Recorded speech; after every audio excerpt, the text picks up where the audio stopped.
Assalamu alaikum wa rahmatullahi wa barakatuhu. Alhamdulillahi nahmidahu wa naskurahu wa nasta'inuhu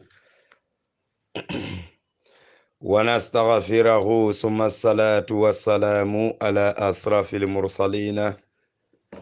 Muhammad bin Abdullah salawatullahi alayhi wa ala alihi wa ashabihi wa man tabi'ahu bi ihsanihi ila yawmiddin. Ngala jayi ka tentu man somen afanga folo sawata ka fan jayi ka fan tentu jannin tentur lalu ka tentu kasal kila nyumama sallallahu alaihi wasallam kila men atalafisiyata alala dafengo mume beti kila men masatalla ya kinan dafengo lukan kandandirola sewandirola ani maslandirola wakola mbadi muslimol ngal be konton duniya ton kon nano mume betu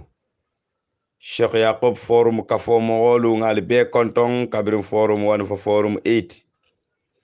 diaspora Yaqub kafo mogolu ngal konton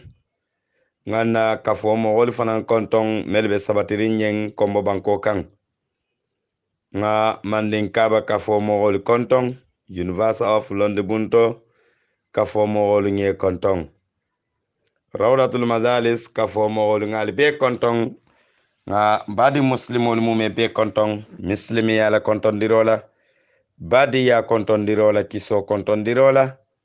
arjana dingol la konton dirola ala wahiya assalamu alaikum wa rahmatullahi wa barakatuhu. Hanin kabi alnal badi malam Yaqub Cissé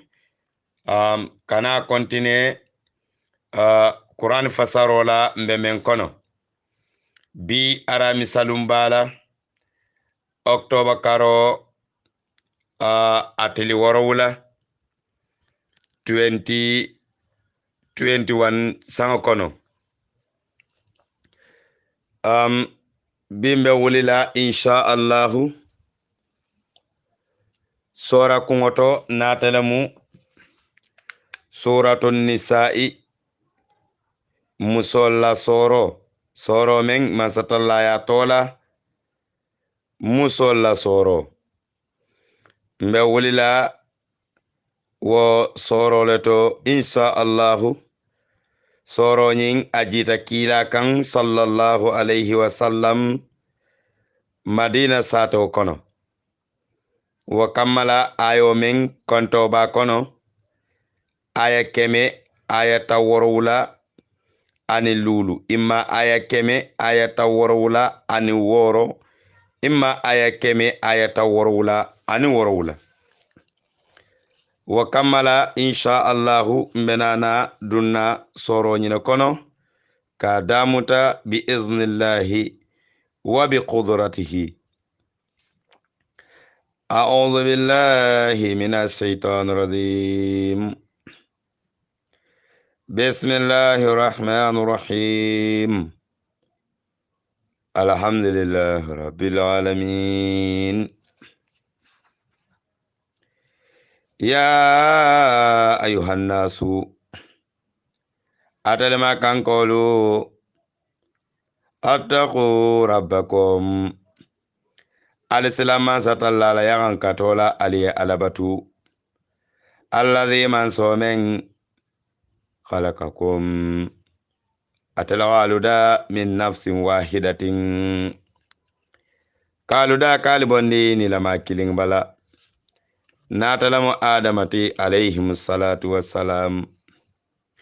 wa khalaqa minha zawjaha anata ala nomonyo da bala natalamu na hawa manzatallahi na hawa da kabon bemba adama la barsa kulu labango to mara karola ala mara barsa kulu labango ala taala mansoye na hawa da mbemba adama la barsa kulu labango le to mara karo ma fangala wato men adama alayhim salatu wassalam man satalla sino faya kan wakola nata daro ke ka bondi a bala natele mun na hawa ala ya bondi kewole bala wala mbemba adama kewola barsa kulu laban marakarola ala ye wole da kake musoti wa kammala na hawa nata na futu mbemba adama yen adam alayhim salatu wassalam bari filar lal yemen sata yemen sambanan mbemba adam ay na hawa aya futu ala futu fengo keta salatu ala nabi salatu ala nabi wala mu allahumma salo doliko sinya saba doliko sinya lulu doliko sinya muwan bari men kembe sabatere nak adam alayhim salatu wassalam man satalla aya dali ayen ka faye ko ikana ma hawala fayala futuna fulo ya bondi ala dal tawaye malaikol ye faqalat lahu malaikatu ya adam malaikol koyta adama ikana ma hawala hatta tuudi maharraha fayala futuna fulo bondi qala fama maharraha akoy mun mala futuna fuloti qale kay ko hatta tusalla ala nabiy muhammad sallallahu alayhi wa sallam fayasal kila muhammad fi riwayatin anata fillaro dolto salasa salwatin asaltama sinya sabale wa fi riwayatin riwaya doto abeje sabu asara sinya tan ani worowula wakola mbemba adam anina hawa ijirin kola banko kan na hawa aye debota mbemba adama yen ne konya muwan wala kanyanta din tannani doliko konya muwan anin killing adam alayhim salatu wassalam atartanin banko kan jannin abe murunna alala nemo kono mbemba adam ala dimbayalu adingol nin amamaringolu ala wasanji wuli kilingo nyin kono ay mo wuli nani ay wala tu banko kan mo wuli nani wala tuna manzata lako ngadaro ke kalkaminha nada ke memba adama bala la zawdaha ala namanyola natalamna hawati wabasa ngajanjandiro ke minhuma kabaye fulola rizalan kewlula tazira membe siyari wanisa ani musolu membe siyari ngawol bondi tema kewol ni musolu mel yalon ke be siyari wataqullaha arzizla masatallanya alladhi manso men ngalon ko tusaluna manso men be nyinin karo kelalula alla saya kolala alla kito kono manso men be ali nyinin kala alla saya kolala wal arhama badiyala ala bali nyinin kala badiyala le ale badiya ali ya chokile bang imma fale badiya kuntule adamadi ala taala manso be nyinin kala ni badinglu temolal yawmal qiyamah de andon kila sallallahu alayhi wa sallam ako momo ye badiya choki ala si isiyo choki momo ye badiya kuntu ala si isiyo kuntu wala mnyenti be balula balunya kolangla dunya jang yawmal qiyamah be siyala woti inna allaha mazatalla kana mazatalla sabatita alaykum katara tala hadamadi muluka raqiba tanka mansati alla ke barolula ala taala manso la mu me alanko atala betankari katari alla ke barolla wa tuliyatama ala diro ke aliyati mandingulula melu falu fatuta amwalahum alsila nafulol sikali yadila wala tatabaddalu alqabisa alkana haramo nyami nyoya be tayyibi halalola alyatima ndingulo alila nafulolu dila wala takulu alkana damoroke amwalahum alyatimo la nafulola ila amwalikum kala alla nafulo kan innahu wa min janti kana kale timo la nafulota ka jarsa la nafulola kada mo nyama nyima tanante ya kan hoban wa mujunubo leti kabira junubo men alon ko sembo warata bake kana tulung alyatimo la nafulola fe ka alyatimo la nafulota ka domo nyala men diate hani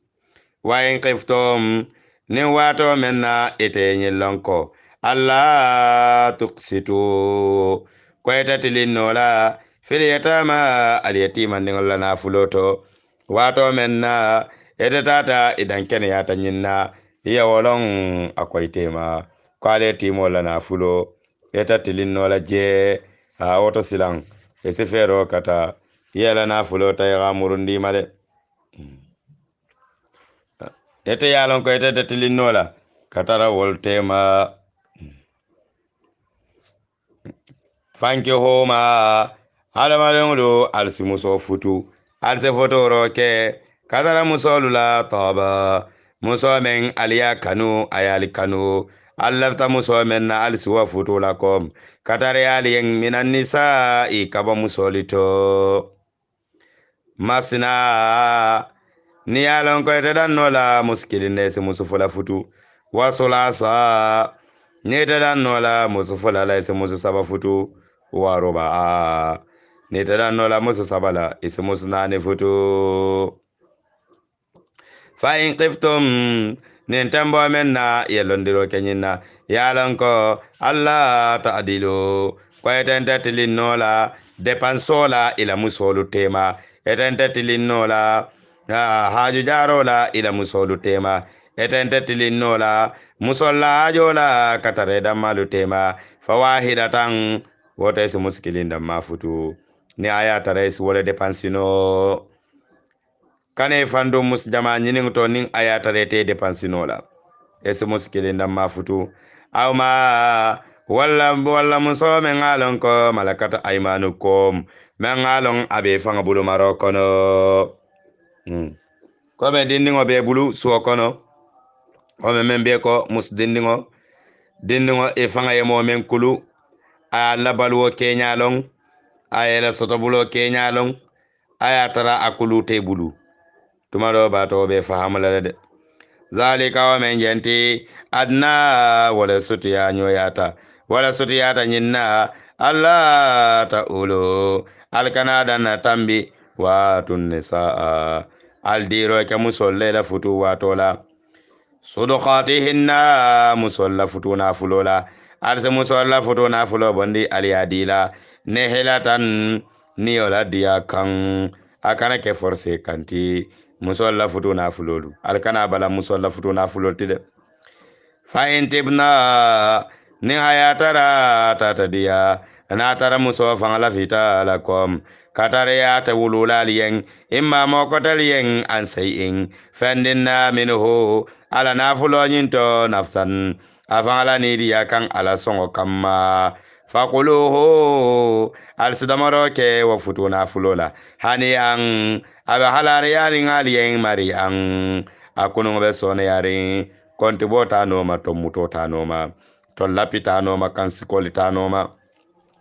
musola futuna fulo eba muso men futula abe ni kan na fulo men kontola muso nyanta ni ani na fulo lonnale baraketa kaba koti bake bi mus jamabe futuren imalon jalle dunte kunto ni be dingo nila yena fulo men kontola kan atale tamude eba muso nyin jato kumandile di muso nyin kayitandi yala ko nye futundi kankar kunda imma lafte futundi la kankar kunda bar futuna fulo nankam ngawalele kan ngawalela mol kan mel parata ke futu ni nafulo nyin jo alsina fulo nyin sika aliyadi muso fanga jatola silang nim muso natana bondiro ke nafulo nyin kono fenna kadi awulula lula sayin wote basate alsina fulo nyin domono wote ke lalima gasti bara satara be lalala niyo diyal kande imma kale ko sayin nafulo nyin ning anata hannin alman kumandi bayri ngalon alien ni men kontola atalla yenta wulu iyam fata aliana fulola nyaawo nyama a mbali koma wo fanan problem taleje barka muso futundu wonyama dala sitang afututa walla ba malong dala skemelom bang amalong wuli tannamu bang amalong wo manyang kake sariyanga malandi walandiri nyala wala tutu sufaha alkana diro ke katara dindungulula dindungul mel yalo falu fatuta wolo falu sataranke yata wala tutu sufaha alkana diro ke dindungul la mel yalon ko betinyaro kelele na fulolula ayatara malon folo be na fulo marra nyamen alkanela keta na fulol sika kadunye bulo kono wonyama amwa la komila na fulolula alkana na fulo nyindunye bulo kono wonyama de albelo la fo wato men ne sikuol bonnino nyoto wato men woto mal sina na fulol nyi sikal sadila wala do sufaha alkana de roke aleti madin ngulula amwalakum ila na fulolula allati na fulo men ja'alallahu manzatalla kerke lakom ataliyen qiyama lolati wana fulo tankola alsina fulo nyin tanka fajanni wato menna eba kuwol bondila nyogo kono la eba lon na me yena fa anim me nafa janni be sutero kala wala sawana fulo beta bulo kono ande tele be dinding nyil balundi kan warzuquhum eseden ne wonyelo esi harjagandi fiha ila waketa na fulo kono wala mila baluoti waqtuhum esi feto fara fanan ni feto ta esi fano kuntu yeje ya samatol fanan sanyeyen waqolo nalbedi yamula aliyatiman dinguliye lahum aliyatimol yalsikumeyen kaulan kuma kangala marufan membe kenyi nyari ela na fulo diola ni ke bayata alwulula enan kamletu barenga dundi alla balwo kono nan kamletu taje wo felentin na funna bulto kulu ya kamawlatinna mbulo matala barsilang ayata da wolte fambalundi nola e betele bulu tele be balundi kam fente bulu e kana danna tambo dundi jede isa dundi la baluwo kono la anila feto fatol kono o kola ni tata fe sobita kula isinela na fulo nyinta ya talete mo wonyama mari manya na kana fulo nyinta ka dila won kana fulo ta ka bondi ka dila e manya na dile la pour nyin kamala ko na fulo nyinta ka kasara hatta iza balaqu fana tara faleti mandin nyile futa annikaha futu wala ni wato men na sita futu wanin wabtalu liyatama alsi aleti mandin olu alsi daji kandi ke londindi katara dino alhalo kenyala alkane tujede alsi londindi dino la andale tara kiskisirole la fanan kela kuwol ceki ka jube fo ayatara asita futuma imma amansi futuma ale timo nyinna ale halo belari nyawo nyama isaje arsikoro sirikala ali ya famu ha nin wato men na yekuwol bondi nyote yekuwol sute nin futu kulo mal sima ko ali futundi o kolali la nafulol sikali adila hatta iza balaqu fane futata annika hafutu wala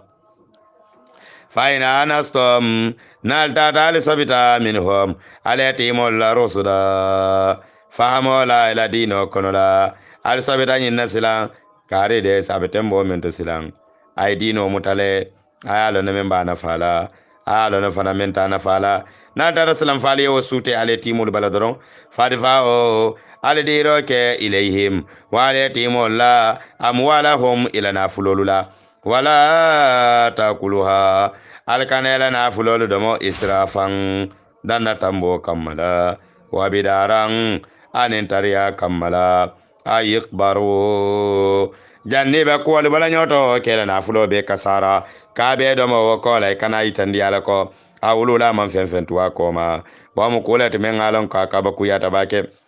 waman kana momo keta alkonola aliyatima maralati aliyatima nafulo bete mari bulo kono khaniya eta mari itata ke fentiyoti ayata de man ke fentanti falyastafifu e mari si fantomutaro ke si fantomuta falyastagif si fantomuta de أن يعفو عن مال اليتامى ويمتنع من أقله يسيفان تموتا كترا اليتيم ولا نافلو يندمولا ومن كان فقيرا نهاية ترى فاببنا أي من تواكوما وتارك مغولتي ميالون كفين لمو فليأقل إماريسي دمروكي اليتيم ولا نافلو لا pour nyin kamake do mor ndiyale be tel feto fatalala de ye balu ndiyale de bel maro fe ela balu wala nyera kontola de faida dafautum nala wadiro ke ilayhim alati molula amwalahum ela nafulolula fasidu nafulodi wato alisede yaroke alayhim katara aliyati monyilika wakafa billahi man satalla wasata hasiban sedeti anin tanka mansati jongal la ke barolula nasibu niyo lirzali abeke wali ye ketala kono mimma kabo fengala tarakale walidani e wolola fulori emento wulula la saya watola wala agrabuna anin badi masutungulu wanasibu niyo linnisa yabe muso fanayen mimma kabo fengala tarakale walidani awulu la fulo yementu wala gharabuna ana badi masutu mimma kaba fengala kala do yata min hunya wanyama aw kasura wa ima fasiyata do yata siyata bang nin wulu la fatuta ay dingol mentu akoma dinke di musu niyo babela ke okono de nasiban wa muniyo leti mafruda me yalan ko farlo le mu anta boy la mu meke alkana di musol bay ke okono de kewale kasiya musoti ketala kono bara manke ka muso balide wa iza hadara alkismata ne ayatara ketala robe keri wato menna ne mbadi masotolo wa iza hadara ulul qurba ne mbadi masotolo halarta alkismata ketala dingirato wato menna albe miraso kekan albadi masotolo nataje itata mabe o ketala nyin kono wala yatama alyatima ndengol fanan tatama be inyon alyatimo la ketalato wala masakino miskine ndengol fanan ma be ta ketalado farzuquhum alsi harjero ke minhu wala yatimo nimba dengol ne miskine ndengol la jannal be kewtalala folal be ke dingul nyinin kala alba fole sayin badi masutungul mel fele jang alyatimo be janne miskino be jang nas kun alla dunyo kono kadomandin taje pour kadila ifanalisi wo tala kedingol la duño kannam nak ila duño lam de ha ni tata itande islam basate alsi domandi bondi jali adila ha ni ko be bala nal sa itandi la ko ala fangala yamaro lam de ala ko domandin sidila ke harjaga na fulo nyinto don dinna wa qulu alsidiyamu lahum ketala nyiliye إذا كان الوارثة صغيرة نايا ترى البكيتلا كملو تيما دين لمو alsikume yen kaulan kuma kala marofa membe kenyi nyare nyin kamala ko sila na fulo maranya lonno bar nyin ayo jang nyem man sukolati ayo menga ke man sukoti wala nyinti ko alkana na fulo di den ngulula foni tata wato men na sobita ka ko yekul bondi nyoto wala yaghzal ladina mogol silanta mogol beslandi law tarako tun koni haturo ke min kalfihim e koma ila balu ko lala saya wato la dol beje wal kaslannyina ni ayatare tata turke koma zurriyatan dimba ala de afa dimba ya me yalan ko be do yare ni ayatare tata dimba tu koma zurriyatan dimba yala de afa dimba ya me yalan ka be do yare خافوا وما قالوا البجي كتر سلندي عليهم إذن الله دعايا للسايا واتولا فليتقوا الله أرز سلان على تعالى من سونيا على تيمو بتوكان أتلمي البلو موفا فاتوتا أيا دينغلو توالي بلو علي دينغلو نيلو علي داجي كاندي علي يلوندي سلسني يادنغوكا علي مسلمي يادوندي سوندمي كونو علي كاراندي علي كولو علي داجي كاكندو دونيتو baral kane tuje kawol damma ke do kulaluti kale dingul kanu kawol ke karannaluti kal dingul kadaji ko dundu wolito wande dingo membal bulo kono ali kawol ta ali kawol tuje fodo ku kensengo nim fem filita ko ali timole mu nin kuma kan fota memman ke to nyati ka tele mu do ko koliyata dawada ya kuntilindi jela Allahu akbar wala tinna kila sallallahu alaihi wasallam كلا نما يا بانجا كون اليتامى إذا ضرب أحتض أرس الرحمن لبكائه نيالي تيمو لبا نمتنانتي يا كان أمانك كلورو كانتي فجاو يا كان درون كاتورا كا لبا لا رسو كمامني لبكائه على تيمو لا كمبولا فيقول الله من ذات الله سدالي أسافكو بإزدتي والزلالي والزبروتي نانكالي نمان سيالا نبونيالا أنا كتمارولا man yabuki haza sabiyu jonga nyindindi ngasindi jonga nyindindi kumbondi ala te dindi ngome kabate abakho fi turabi dindi ngome fasu boni banko nyamita afa kuloni banko nyamita dindi ngome fa yemanta banko koto jombe dindi kumbondi ka wonyama jago ya kan tilimbali ya kan ala safo wallahi ngankale nabunya ni na kallanke yala dindi ngonyimba ma koydalde wala yaqulu nalbadi yamula aliyatiman dingliye arse kuma yen kaulan kuma kangala sadidan kuma kang membe bendin sawabo ma bi an ya'muruhu arsi yamari ko kendolu alkane tuje mumeke alkane tuje mumeke innal ladina mawalmel yalo yakuluna amwalal yatama innal ladina mawalmel yalonko yakuluna ekadamoroke amwalal yatama aliyatiman dingla na fulola zulma tonyego kan innama yakuluna eboka fen domo fe kamendo fi botonihim kono naranja na makimalem kaleti mola na fulota ka domo nya tilimbali yakan ebe mendo mo ke kono wonye ka jahannama kimala domo de wasayaslauna adobato marila saya kola ala taala man so si dunde saira kima kono yosikumullahu masatalla ko mbalu dandarlala fi awladikum aldingalla kuoto mbali ya marla kataral dingalla kuoto le zakar misul hazil unsaini musofalaniyo arsi wasika ke tara kono kadi ke kilinna misali kama ke ba fatuta ay dinke fulatu awa anindi musu fula misali sai na fulo nyin nali ya samu alta kela samu nanitide abe kela samu woro nindingolu tema tembo men na naadu yela ela sidula sayin jangota naali ba samu la dingolu tema bay dinke fula dim musu fula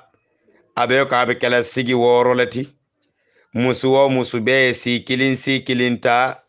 sigi nani betula je dinke kili kilin be si fula ta kumola sutuma nendi musu dala skeme soto dinke nyanta dala skeme fula le soto la ala taala man so ka wala dale teng esemo so fala niyo sika isa di ke kilinna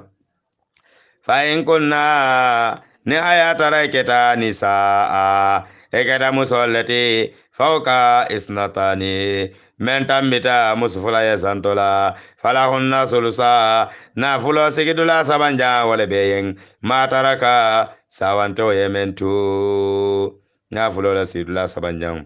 wala mo ye wala be yen ni ayatara itambita mo saba ko mo fula kontola itata mo saba kan woto sigidula sabo e bole tala de mo sidula kili wa in kanati na tata ke fana wahidatan mo kele neti fa fata amam fentua ay mentua ko ma di muskilin ayo da mal tuwa koma fa be sataran ke yara di muskilin da ma tuwa koma fala hanes fo ba jela na fulo talante wala betarlaye wala ba wayhe awululaliyen lekol wahidin yenkele wakele minhuma ekonala soduso na fulo sedula woronja mimma kawa fangala taraka fura sawante waye mento inkana waladu nendin tartala hu katara bulula ne hawa tara dimba bulu fa illam yakul lahu waladu nendin don tabulo awara ho abawahu ibajela fasa keta walam nyindi silang wa in kanati ne ayatara keta wahidatan mo kilineti komen silan dimmuso a dimmuskilin wo dimmuso nyin anatana satarankeya kabira fatuta falaha nisfo na fulola sidula talante li abawaihi iba waladi la wululala awulu fala abena fulola sidula talante o abe wotala lekol wahide kili wakile min huma kabe kono la soduso esesiru la worota mimma fengla taraka sawanta yemento inkana waladu ni ayatara din tartala huwa bulu na dunga dingolo tufanan dinga ba bulo kono e bajela na fulola sidula woro njango e ba wala sikala kati awululalla fa illam yakun lahu waladu ni hayatara fana din tabulula wa warasahu abawahu awulula leba ketala fakati lamma afatu tawanyama din tabulu amam futu fal omehe hebadiro kelana la musawante wala na fulo nyin kono asolo so na fulo sidula sabanjangala sayin kabirin din ngo fatuta din tabulu muso nafulo ni ya samu ala sidula sabanjango ebe wasikala kadi nala fa in kana iqwatu nin ayatara badin natara laho muso nyimbulo ayatara men fatuta sayin baridin tabulu amandin soto afatuta nafulo babulo babadin lu babulo animal den tabakilin fakilina fala o mehe kewonyin konola ana wabe sotoro kela sudusu nena fulo samu fo sidula woro njang a wabe dila nalala wal baqi li abi talanteo toni mentuta je wabe dila falela wala say'a li iqwati sayin badin on yil silang hani banim fala a halaro dingirata je sayin femman natara wale je bayri din tabul je feren din tabulu nabe sidula nafulo sidula woro nyantala nafulo to talante o wo mu fatalet min badi wasiyati wasiya ko ala yusi furane wasita biha menna nin ko ketanna alsinan kamsika aliyadi karla wala mu wasiyoti awdayni walla nin ku ketanna karla julobenna alsik nan kama wonni jali ya jogo aba ukom alifalu wa abuna ukom ana ale dingolo la tadiruna almalon ayuhum yelkana yankilimu akhrabu men sutiyata nafa lakum katarata lila dunya nilakira alma wala mumeke almalo nyili kono la men sutiyata alla nafa la dunya alkiyama farelato nyema farla la te minallahi kabala taala man sobata anallah kono ta fil man saala kana man zatalla sabatita aliman lonna man saba hakiman kitol tabenna man so walakum nisfuma fanga talante wala ba atalikeli fanaye taraka azwajukum alla musol yementu ni muso sataranke yata illam yakum lahunna walado ne ayatara dimmanna tara muso nyimbulu ya muso futu muso be bulu afatuta asataranke yata mabari a ina man din soto nyoye ete keo na fulola sidula talante wala mu ite ketati fa in kana walado nenden tarta la hunna katara musonyinna falakum rubu na fulo sidula na ninjang wala mu ketati mimma ka wa fengala tarakna ala musoya mento min badi wasiyati ala wasiyo ko la yusina furandin wasita biha men nar sinyindi karila awdaini wa imma julo bala akar sinna julo joje wala khunna robo ibadala musonyin akebe na fulo sidula nanin jangle tala na fulo la sidula nanin ja wala betarla keyen mimma kabo fengala taraktom musogamento illam yakun walado ni ayatara dimmanna tara lakum altema falakhunna sumunu na fulo sidula ni ayatara silang kewale fanan sataran keyata wala hunna robo na fulo sidula na ninja mimma fengala taraktum kegamento illam yakun lakum walado ni ayatara musonyin fanan ake mandin soto amandin soto kewale kamana manin kew mandin soto kew fanan nata na sataran ke yawanya nyatara din tetema nendong musodum fanan ay dingo tu kewo jato na ba ke tala abe na fulola sidula nanin jango abe wole tala nyen kewole fatuta aya tara dinta dingba bulu falahunna somuno na fulo sidula sayinjang mimma kaba fengala taraktom kewo ya mentu musobe na fulo sidula sayinjang abole sotola de na fulo sidula sayinjang abole sotola bari ning ayatara musola fato dingi ba muso bulu awa kewo bala na fulo sidula nanin jango nindin tela muso bulu afatuta na fulo talante ebe wala dilela ni ayatara kewo fanam fatuta ala futu muso abe niyo men sotola akela talaro kono ni na fulo si fosidula sagi sayinjang ebe wala tala ka bondi je ala musolu bedena wala na fulo la sidula sayinjango falahunna somno na fulo la sidula sayinja wala beng mimma ka ba fengala taraktom kaya mentu min badi wasiyati ala wasiyo kolala to zona awasita biha minna awdaini walla julo bala wa in kana razulu nin kele fatuta ni ayatara kele fatuta yora so kalalata ayatara ba ke tala kewni musu tabulu din tabulu la aw imraatun walla musole fatuta kete dinte wala ho ako barbadin le bayen aw okto badin kewle babulu walla bar musol babulu nin kewle mu nin kewle mu badin musol babulu anin badin kewlu nin musol mu barin kew babulu anin abadin muso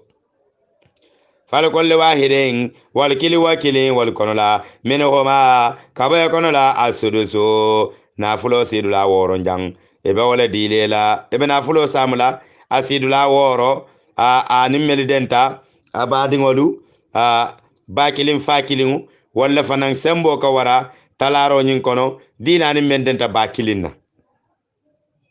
nin ayatara men fatuta ay bakilin fakilin soto ay bakilin wol soto anin men bota bakilin fakilin wala la na fulo fanan sembo be warala dina ni mendenta bakilin damala na fulo sidula woro jang ni yota woto mole bena wota lalalo ba de nyitem fayin kano ni ayata da ba de keta aksara fenna men siyata min zalika kasiyamo kilingti fahum na fulolo sidula woron jang suraka o ibebe denna lale bedenna ni ayata fanan etambita mo kilimo fula mo sabanani la fo fenna men tata siyata oti bake fa mo baade ngolo suraka o esiden fe solo se na fulola sidula sabanjangala men baade wasiyati wasiyo ko lala yusa furani wasita biha minna awdaini imma fajulo khayra mudara me yalonko antaduna tore yato ketalala liyeng na fulo men tota koma mo sawanto ya wuli tanetu ayata kalsi ninku ketanale wuli luldi karla hani alta wulululo be dilala bay wuli tanetu adi ketalal be siyari mo fula mo sabananiti alta wulululo be bondila kadi mo kiling lade wasiyo nyin kande hani katun nyin kamma be na ketalalu abe toralale badal si fen bondali ya di ale wasiyo nyin timmandi wasiyatan wa mu wasiyalati min allahi kabala taala man sobata wallahu ala taala man sa alimu lanna lam alati alimu lanna balam alati halimu man sa konoto diba alimu lanna lamu alati ala jonla membala mel bala farlo do timmandi la nyama halimu man sa balamu lanna ba man so men ngalanko asudu gonduro ke jongala yakan katola fajani be futala ma febe tubila fente tubila bang teleka nyemenje ntali e khododo lahi nyena mala taala man sola sar yangana niot wa man yata illaha momo e baturo kala taala man sola wa rasulahu ana rakira yudkhiluhu ala konsedun diro ke te batula nyinna jannate arjanno kono tajril anharu dalal babarla min tariha arjanno men bunjal koto khalidina mari belamala fiha arjanno kono wazalika wa arjanna la mo men jenti alfawzu wala muniyo sototi alazim men sambo walata waman yasillahu momo ye ala taala man so wa rasulahu yakila ya maro so wa atada etamari na dana tambi hododa ho saryanga na niola saryanga yalo ye damenna etata kadana tambi ye yudkhiluhu emari la saya kole bedunna narang jahannama kima kono khalidan ebe sabati lebe la mala fiya wajahannama kima kono wala huwa adhabu yagan kata senatare ye moheno yagan kata me yalonko asarama de ngojun nyoto walati musol mel yalonko yatina ebena alalika alfahishata tulungo baroti wala mujene ya baroti min nisaikum kaballa musol kono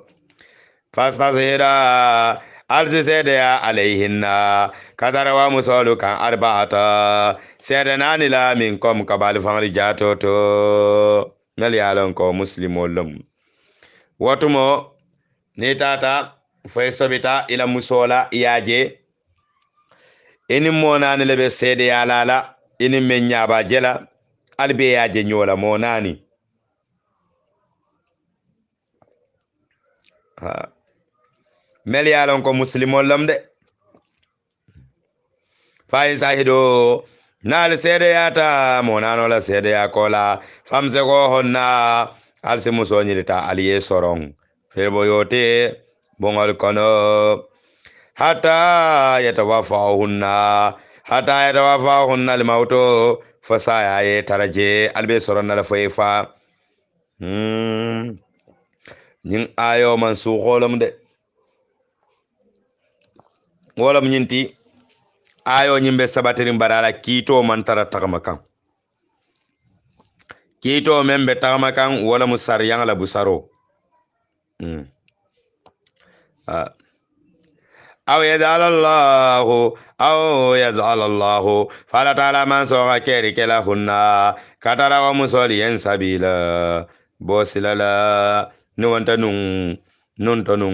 ne ya muso muta ninkeo mona ni sere ya tela alke dum bon le kona aliye soronje foye fa bare sain summa ja'ala lahunna sabila bizildi busarolum sai ke busalamu wala zani tulna fulo yatiyaniha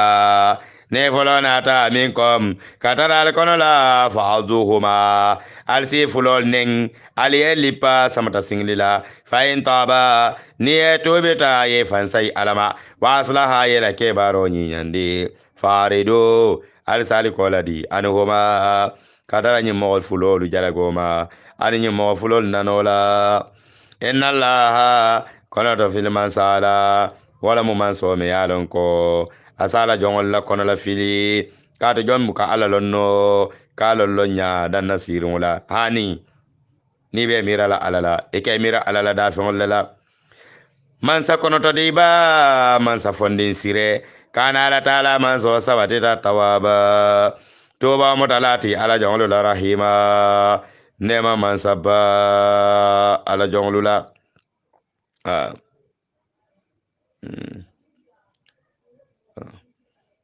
ala taala man so wato mume baba yam fakala jongle doron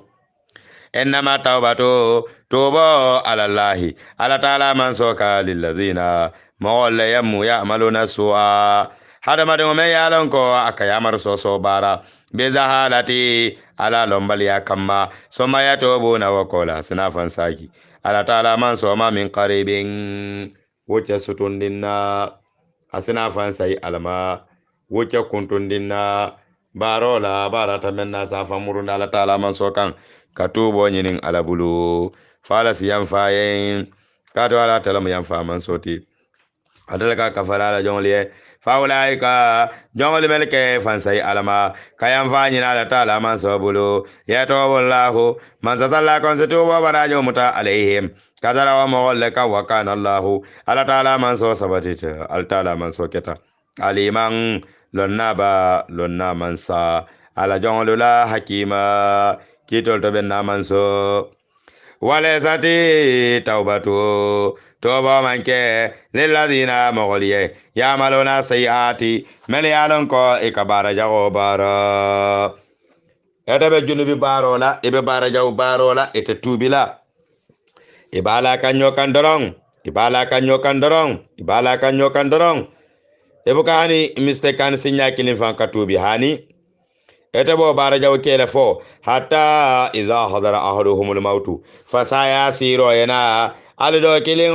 do kan junubi bara la nyinka kala watu mo amari na dafako inni ngade topto vela ngam fan sagi alana saye fala yanfa'uhu dhalika alo fan sayo manafa wala yaqbalu minhu man zatallan tamutarkala wala mumeke wala ladina toba man tara mogo fanaye ya motona hada madum men niyabe banna ajato kona be fagala wa huma ya tada te kufaru atara kafirolum amazon katobe fasa ya kola aina fa ba fansa ila alama yawmal qiyamah ala tawlatu wa mutala ulaika wama kola ya mawlu atatna lahum azaba ala ko nga katola mabu katare yala saya kola la aliman yang kato memedi mindi ya ayyuhallazina amanu adala almadungolo adal mawlu melilimaniyata adal limaniya jongolo la ya hello atadala lakum aliye antare sunnisa nalsi musol keta karham forse kan niba muso keta le buka forse de na baba den tabakilin fakili na baba moy na ke den tabakilin fakili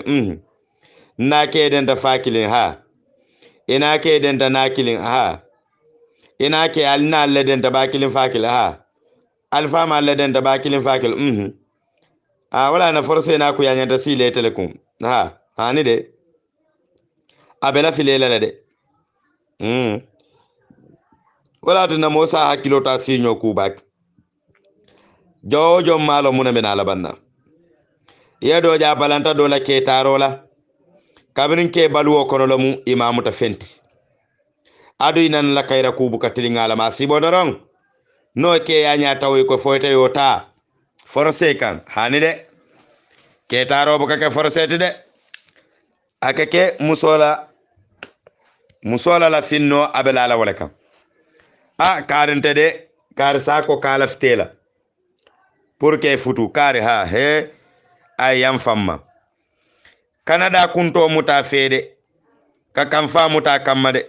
ndamen na bota na kilin fakira ka fatantela a nyindo nuwo bota fakili na fututa way walla nyindo mfani wo fala denta atata futu way barni aja fututa ya sikeno kule be temanu ebe nyun kanjuni bi balade akane kam fade ala ko forcer kana keje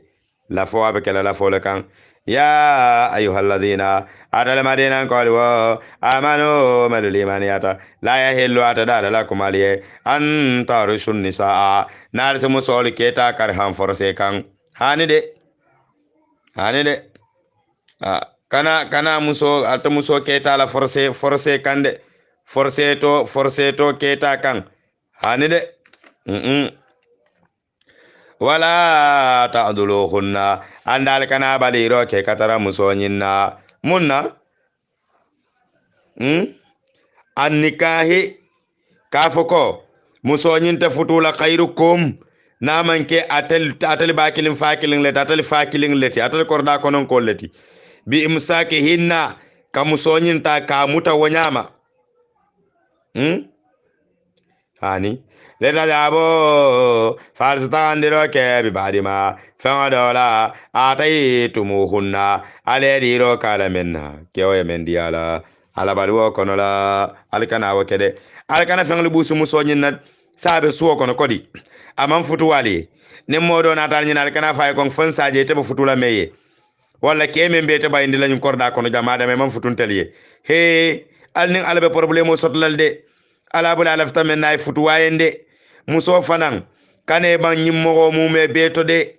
yeta bulani diya ken seno makata futu moyen me yalon ko fanan ata dina italela ta fe italela de yeni o damma no ma wonyama de futu moye min ngala abe ala italela de abe sabatande lela dino kande abe la dimbal sambo fanan son yandino lay bulude muso fanan je jube de barke wala telefonan alkana kam fa wonyama fo aliya sabu ale fengo mume be kuntu muso nyinna ala soto fengol nin ko mume be kata la futu bali atelier alkana wakede sa dalila juma silang wakebe dala le nyaadile illa ayatiyanna fani ayatara muso nyinna talika bi fahisate anen tolon baro mubayyinati membe lankene mare sa manson ateltu amanson ka futu atelier barali kaje wato wate keri kadu ka funti hani wali bala wala de wata kala de sai kari ito ko ita futula moy jantel kono sai kewli kana ka fudu ka funti ka wal sila membe je ku fulalem ebe kewo itala ne be futula meyen imma ay fere ka fanna wa sero na alse musol nyelo alsi ka funyoya bele maro fe nyinya baro kan alne sitara sabatari nyokan korda kono kuma kendo kan barabe to kan ko nyumma kan fayin karakto mo hunna ne ayatara musol fanana na kondiroke muso man sonna ka sabari kasi korda kono ka futu modo yen amason ka futu woye fasa do bato antakrawo sai eda muso faname balande ike koto ike dogo e manson ka futu wo meye kudo beje ba konding wa yadalallahu ala taala manso sikerike fihi wa kuonyin kono khairan hera bale teyen kasira membe siare adin bunda kilim fanambe jang musol sino hakili tubak e kajele bi muso do beje ni tata fefu tata tembo doto e safo ko ntede bi ni aje ntebe nyum futu kar kono la ndingil la ko mbe sigiri ndingil le musna na buka futu adi yede ado nyum kuma kan jam fata sainde muso nana buka futu adi yen e ka sabari kele yen e ba futu kan kewle yen e ka si kele yen e ka sabari kele yen muso buka futu di yede ka fa ndingil la ko kan mbe nyum futu kar ke ka wole kamma ani de ike ebe kewle mutala ye sabari kewoye ya arjanno soto ya nemo soto ila saya kolala barni aje to be sabarling iko ay kon ding la ko wala tan be sabarling وين أردتم ناتل كول لفظ لا استبدالا فالنديرو لا استبدالا زوزي كمسدو فالين مكان زوزي مسدو نوتو مسجال بيبولو ayatara nani bebulu sa inatana musdoje iko ilafta ka futu e ka fola istibdalo jang akacha bete kunna bi kacha kono sinin inshallah humbe dunna kacha nyin kono lale wa istibdalo wala mnyinti ko silan etaba jubela inila muso membe kambe nato karin nam lafta ka muso futu baro muso nyin nanata etala lungo wala be kala la lungoti bar muso nyin men be bulo kono ala baluwo ala feto fato ala sabata dingira abebe tara laari ngetele kan say fenkil ne tatar laari tema wala mu futuwoti yanyin do men tanan wala be sagila wonoto nimmogol yaaje banta e kafa musululu be karibulu atara futu bungo kono musnani le babulu nga jalla moy bakede alqur'ano karanka sariyan eta jero to ebar kar dana tambita kariye musululu le futu musululu le babulu wallahi musuworo le futu atara ay istibdalo le ke itama wolon bare ita ka kile musuworo futu la Allah musu sai futu la musnani futu musululu futu la musuworo wala futu la atara istibdalo le beji wo alale yewo dandiya nin ayatara kewnin ala musolu kamben tato wala mde amanke ko forcé golangle kala muso kande hani de ha wa in wa taytum ayatara yadiroke hunna katara ni musdola kintara fotona fulola membe siare imana fulola membe siare yena fulu jama sika yadi ni musdola me alonko ebe falindiro ke kan wolela yena fulo diala na fulo membe siare mbake yakori jama basika yadi yala misali kamma ela kodo dumbe siare ngabulu walla lafta tele jenkendila ebe nyindo sagindila noto ela melbe kara fari ngabulu ela mel babulu la kane tabulu la de ha wataytum atara yadiro ke hunna kataranye musola kintara na fulola membe siari falata kuzo sai a kana fen bonde menho wana fulo nyinna ata kuzo na ho falbe mutaro kela wana fulola babuftana tonyandiro kan wa isma aninjuro kan mubina membe lankere mari aninjuro kan membe lankere mari alkana wake mumeke alkana tonyandiro kede alkana na fulo mutela wanyama junubo kan tonyandiro kan sembo kan alkana wakede nyin ayang insha Allahu ala fasaro yiri wata bake mbe tafsiro bundalo lale jang hanin kabi albadi malam yaqub sise bakadaji sato kono jan jimara URR base banko kan alnin wala be continuing alquran fasarola mbe men kono bi arami salumba october karo atili worowula nga bi take wala suratul nisa nga damuta bi arami salumba october karo tili worowula insha Allah lo tale damenna wala suratul nisa ala ayatan anin kononto kanala aya muwankan bar insha al maula sinimbe wulila ala ayatan nin kononto leto nanin alala kiti yo benta alayenso anya sotola anajata sahyola insha Allah kalibe konton ka falbe ko assalamu alaikum wa rahmatullahi wa barakatuhu alqur'anu la barako almu alaya jindi muslimul kan teben kamben almo sabat la muslimul damma tema alma kelenye yam fati anin suturanin tanka dunya lakira anun haju jara ka anemo jindi sawantawli kan ya rabbi ya rabbana melbe nemo kono almila nemo la fala mel bo tano kono ala la fonni sire ana la yam fa kamala alma yam feyen ndal mel be ko ma jang al masatalla na junubol tutu kafrin na dimbal mume bema mel nata ani mel man na folo al mum bedunna ala la yam fa jon kono dunya la masibo kuwolu anin albala kuwolu al masatalla mume be kisiyala bizahi sayyidul wujud al mustafa al mujtaba al hadi muhammad sallallahu alaihi wasallam aqulu alaikum assalamu alaikum wa rahmatullahi wa barakatuhu.